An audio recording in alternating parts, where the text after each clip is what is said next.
Manchester City traveled to Anfield to take on Liverpool in the first leg of the quarterfinals. Even though before this game, City were one of the favourites to win the Champions League this season, Liverpool is probably the worst team they could have got. And that was evident in this match. Liverpool did not allow City to register a single shot at the goal. Now that is something considering City are the second most top scoring team in Europe's top 5 leagues this season. If we take a look at what happened last time these two teams met together, City were outclassed just as they were in this match.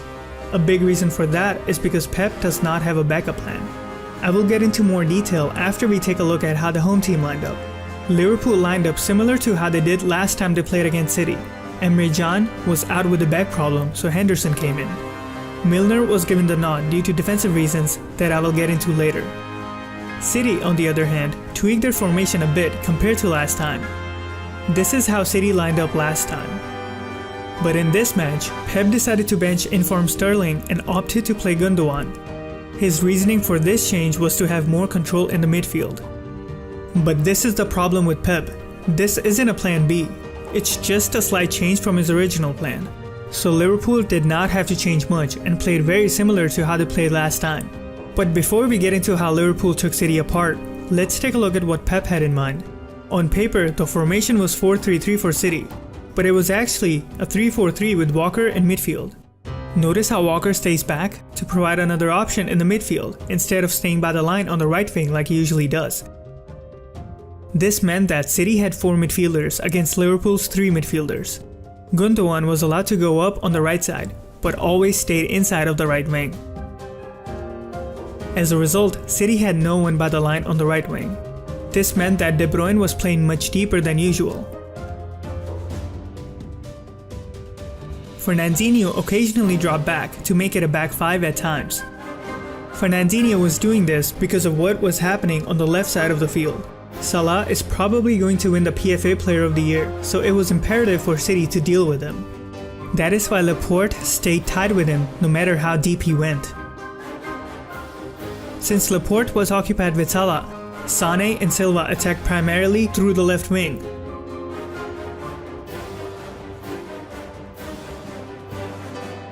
Due to this, City were focusing on the left side whenever they wanted to attack. But as you already know, City managed to not even get a single shot at target, and that is all down to Klopp's tactics.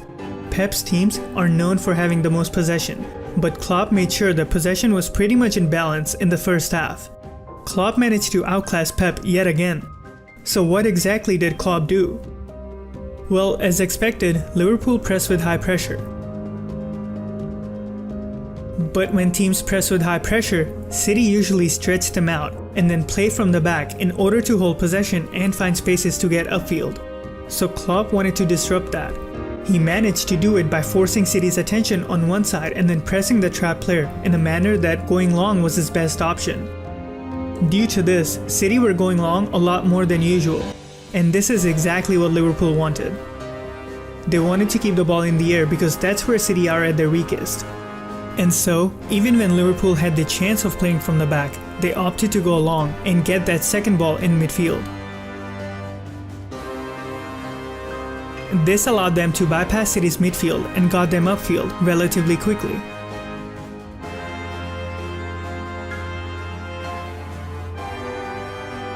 Milner and Henderson stayed back while Oxlade-Chamberlain was allowed to go upfield on every Liverpool attack.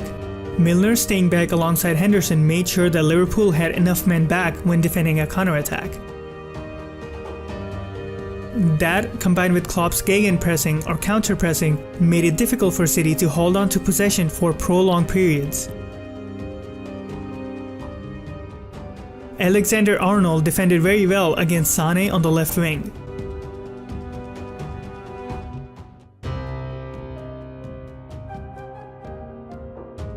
All this made sure that Klopp had the upper hand, while Pep had possession but no real threat at all. But the main reason why Liverpool kept getting into dangerous areas was because of what was happening on the left wing. Pep had another reason to keep Walker back, and that was Mane. If Walker was higher up, Mane would have the whole left wing open. And this is where I think Pep got his team selection wrong. He chose Gundogan to play on the right wing instead of Sterling. Gundogan is a midfielder, and so he kept drifting into midfield. This left Robertson wide open on the left wing, and he made sure to exploit this. Therefore, someone had to get back and mark Robertson. It was usually Jesus, or else it was a 2v1 on the left wing. This impacted City's attack quite a lot. Liverpool are the best counter-attacking team in the Premier League this season, so it was only a matter of time before something like this happened considering how Liverpool were playing. And then, not even 10 minutes after Liverpool opened the scoring, they kept using the left wing to get upfield while Gundogan was slow to get back, and then this happens. After the goal, Liverpool kept up with their intensity, which was causing City a lot of trouble.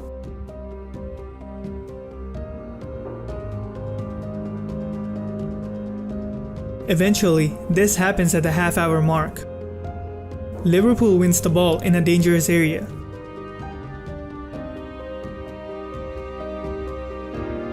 "30 minutes into the game and Liverpool were leading 3-0 against a side who were pipped to win a treble this season.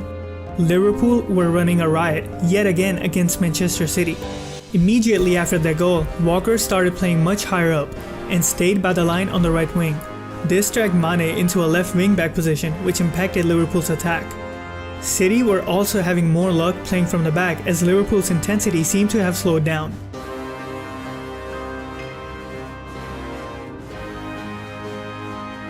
But their attacks still had no tooth, while Liverpool kept threatening City.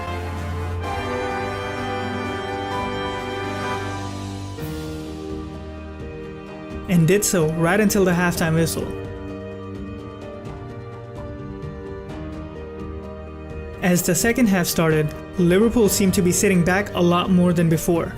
I guess they learned from their mistakes in the last game and made sure to not let City get back into the game. This was really important, as I'm sure Liverpool did not want City getting an away goal or two.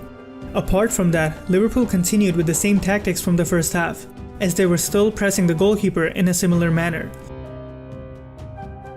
They kept getting upfield mainly through long balls.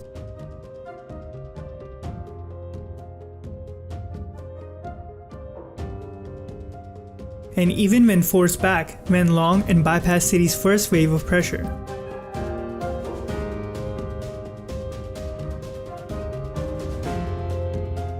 But they were not pressing with that intensity that was causing City trouble anymore.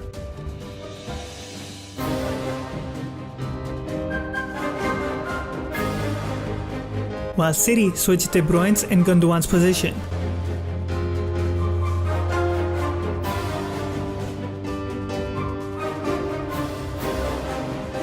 In the 52nd minute, Salah had an injury scare, so he was replaced with Wijnaldum.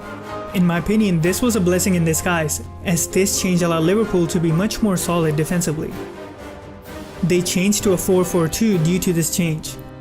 In the 57th minute, Sterling came on for Gundogan. Pep's aim from this substitution was to stretch Liverpool. After that change, De Bruyne came back into the middle. City now had a lot more possession than before, and kept on attacking, trying to get at least one goal. Liverpool made sure to send City all the way back to their defensive line whenever they wanted to switch the play from the one side to the other. This caused City's build-up play to take much longer than usual. City were now committing a lot of players forward, even Laporte, in hopes of getting something out of this game.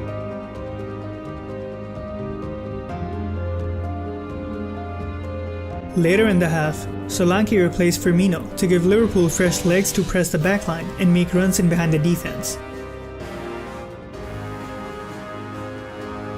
In the 85th minute, Henderson received a yellow card, which means he will miss the second leg due to suspension.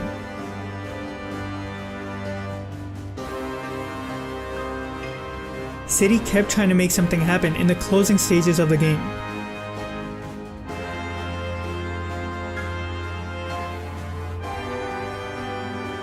But the game ended with Liverpool winning by a margin of 3 goals.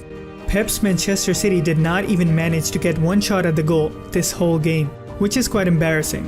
Klopp's masterclass now make them the favorites going into the second leg at Etihad Stadium. What do you guys think about Pep's tactics? Also, how do you think Liverpool will fare against the other teams in the Champions League? I would love to hear what you guys think, so let me know down in the comments below. Don't forget to subscribe if you haven't already, and leave a like if you enjoyed. Thank you to Kale Mombongo, Anthony, Tej Mullen, Shawshank BR, and more for supporting this channel on Patreon. If you like what I do and would like to support the channel, check out the Patreon page by clicking the link in the description or the pop-up on the top right.